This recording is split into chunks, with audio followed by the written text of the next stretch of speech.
सुर्खियों में।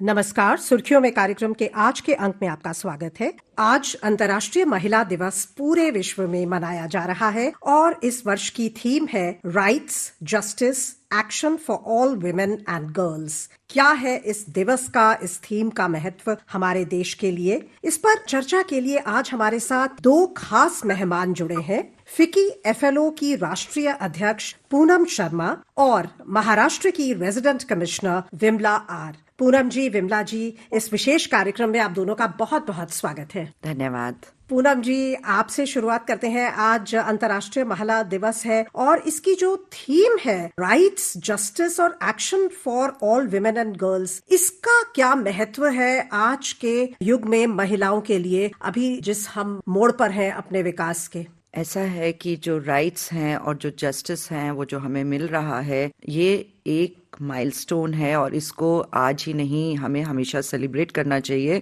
Every milestone जो भी है इसमें, और जो भी हमें सरकार की तरफ से मिल रहा है, जो लॉ की तरफ से मिल रहा है, जो लॉज निकल रहे हैं, जो स्कीम्स निकल रहे हैं, वो हमारे लिए एक इंस्पिरेशनल वुमेन बनाने के लिए, फ्रॉम एस्पिरेशनल वुमन से लेके इंस्पिरेशनल वुमन तक आने के लिए बहुत हेल्प करेगा ना। बहुत अच्छा टॉपिक है।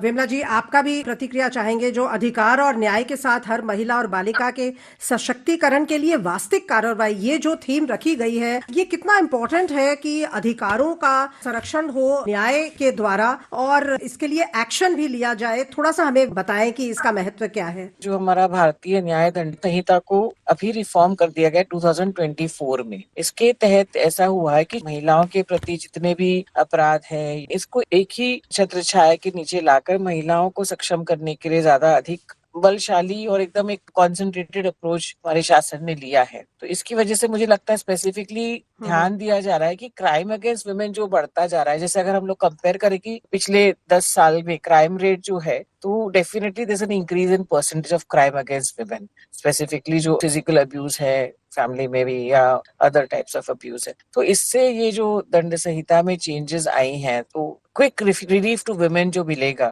इसके तहत जो शासन ने कदम उठाए, मुझे लगता है ये बहुत बड़ा महत्वपूर्ण अंग है और इससे डेफिनेटली वुमेन को बहुत सहायता होगी और जागरूकता भी बढ़ेगी कि उनके लिए क्या क्या अवेलेबल है एवेन्यूज, अगर वो अपनी गुहार उठाना चाहें तो।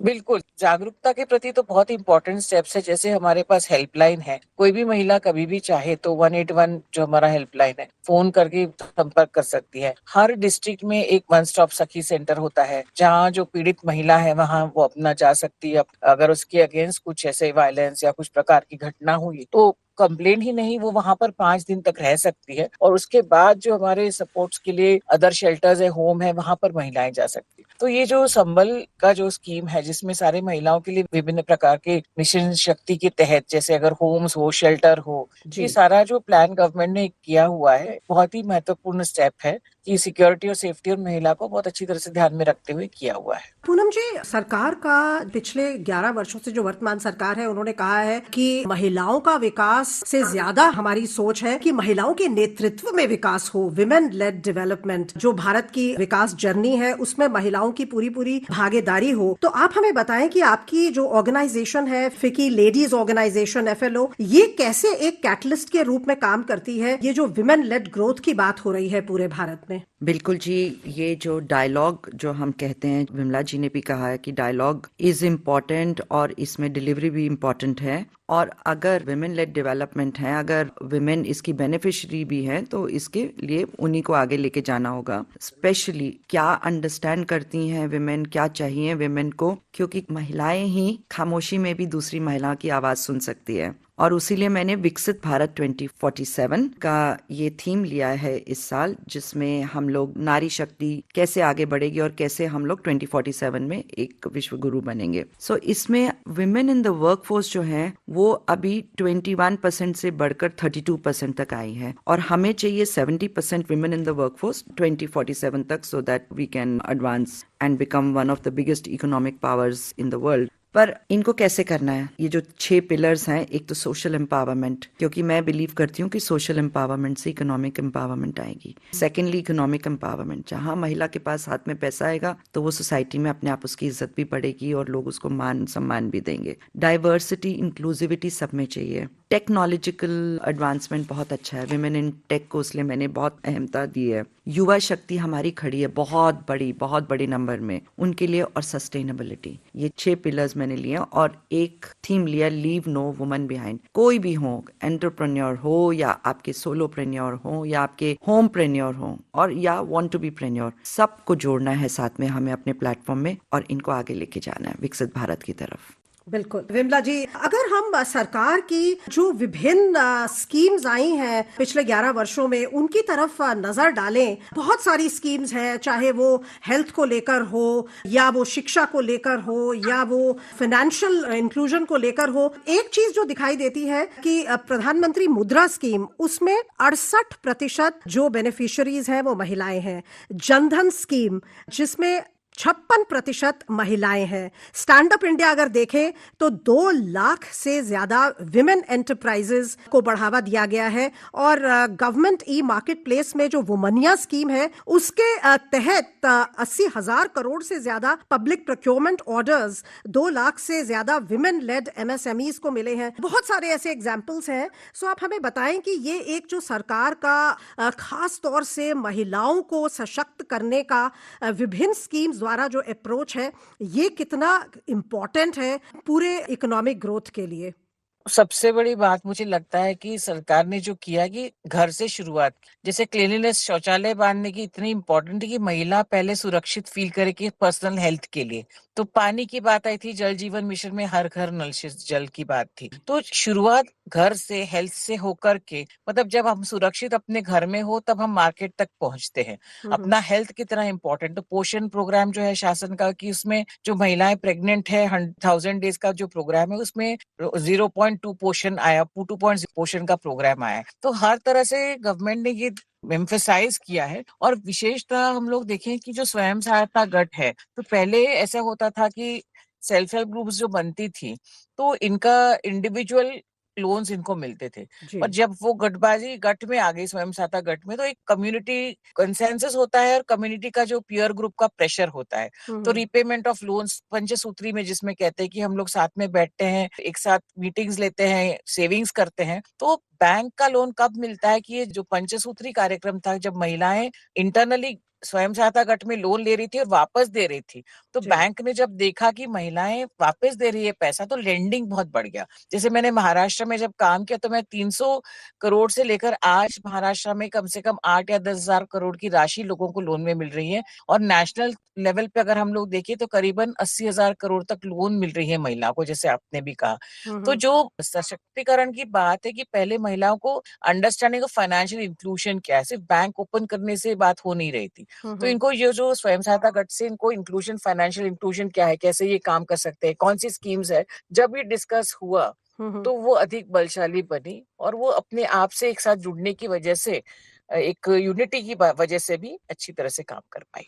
बिल्कुल। और पूनम जी, आपसे जानना चाहेंगे, अगर हम सस्टेनेबल डेवलपमेंट गोल SDG 5 की बात करें तो उसमें है कि जेंडर इक्वालिटी अचीव करनी है और सभी को इक्वल अपॉर्चुनिटीज मिलें, चाहे वो महिलाएं हो या पुरुष हो। सो महिलाओं के बेसिकली उनके एम्पावरमेंट की, इक्वल अपॉर्चुनिटी की बात की गई है। तो आप इसका कहाँ तक अनुसरण होते हुए देख रही हैं? हमारे देश में कितना आप आगे बढ़ते हुए देख रही हैं महिलाओं के लिए अपॉर्चुनिटीज को? कौन से नए नए फ्रंटियर्स हैं जहां पर आपको लगता है कि उन सेक्टर्स में महिलाएं अब उभर के आ रही हैं?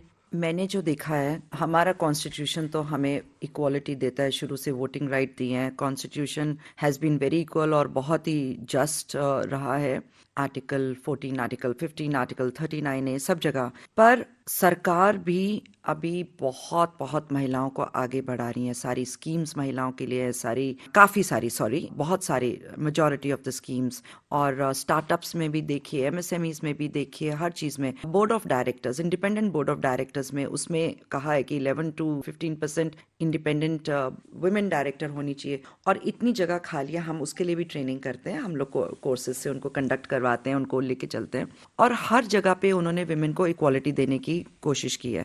अब एक तो हमारे ऊपर है, हम उसको कैसे आगे लेके जाएं। जी। सरकार दे रही है पर हमारे ऊपर भी है, बट सिविल सोसाइटी को साथ मिलके इन स्कीम्स को, इस इक्वालिटी को, इनको कैसे ग्राउंड लेवल से लेकर upper echelons of society and the middle class कैसे लेके जाना है, अब वो हमारी जिम्मेदारी है। सो आपको लगता है कि ये एक साझा प्रयास है, सिर्फ सरकार नहीं, आप सबको, जो प्रिविलेज लोग हैं या जो इंस्टीट्यूशंस हैं, सबको साथ में मिलकर इसको करना जरूरी है, और सबसे ज्यादा जो बेनिफिशियरीज हैं उनमें भी जागरूकता हो और वो स्कीम का पूरा पूरा फायदा उठाए, ये भी जरूरी है।